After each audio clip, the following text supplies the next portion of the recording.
दिल्लीतील अमर कॉलनी परिसरात एक अत्यंत धक्कादायक आणि संतापजनक घटना समोर आली आहे। एका IRS अधिकाऱ्याच्या 22 वर्षाच्या मुलीवर माजी नोकराने अत्याचार करून तिची हत्या केल्याचा प्रकार उघड झाला आहे। मिळालेल्या माहितीनुसार राहुल मीना नावाचा आरोपी यापूर्वी त्या कुटुंबात जवळपास वर्षभर काम करत होता।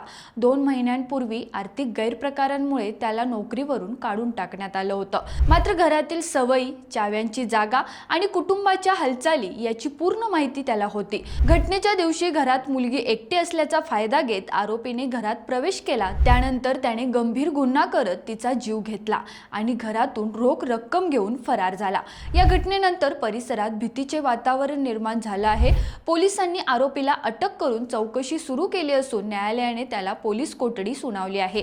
ही घटना घरगुती सुरक्षेबाबत मोठा इशारा देणारी ठरली आहे। ओळखीच्या व्यक्तींवर विश्वास ठेवताना आवश्यक ती खबरदारी घेणं किती महत्त्वाचं आहे हे यावरून स्पष्ट होतं। रोकठोक महाराष्ट्राला सबस्क्राईब करा आणि बेल आयकॉनवर क्लिक करायला विसरू नका।